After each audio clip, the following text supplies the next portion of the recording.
Conscience Guide Team by Sheepdog and Shepherd.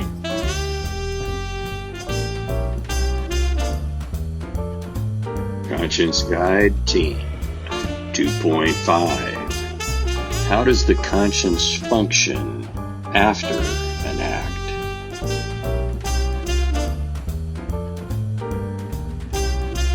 Sheepdog, I broke my leg in 3 places.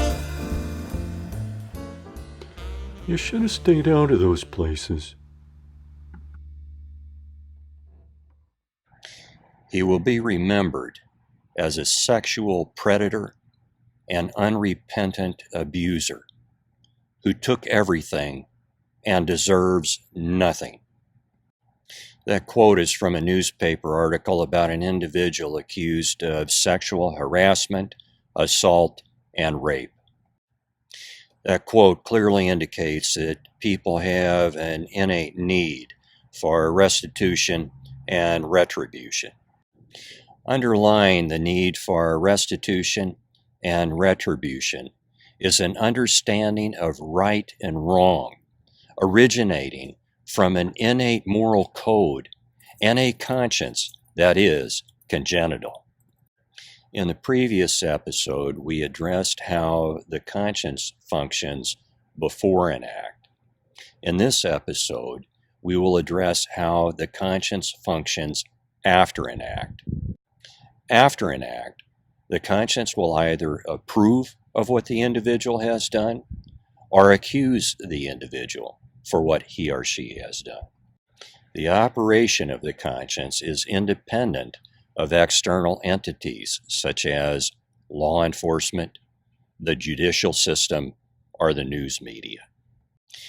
Referencing the previous episode, if an individual habitually engages in conduct in violation of his or her moral code, that conscience will be seared.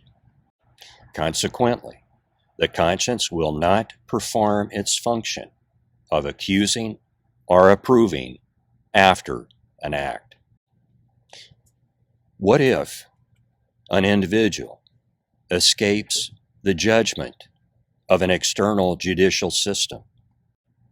What if the internal judge of their conscience is seared? Will such an individual ever be held accountable for the damage they have done and the injury they have caused? Will the victims ever receive restitution for the injury and damage perpetrated on them? What if the conscience is no longer seared? What if there is a time when the conscience is unfettered, unconstrained, and unending? If the conscience is congenital, perhaps it is also imperishable. What then? We will consider that question in the next episode. I hope you join us. Special thanks to voiceover artists Rick, Jessica, and Rachel, and content consultants Rick, Bill, and Ed. With special acknowledgement to our references consulted.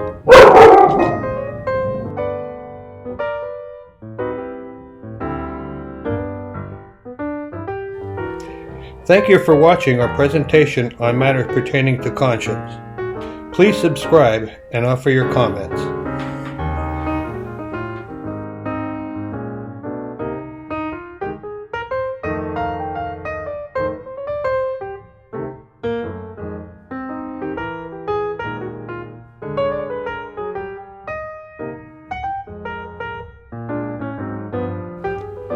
Produced by Sheepdog and Shepherd, a.k.a. M. Gilbert Steiner, author of The Short Man of Nuremberg.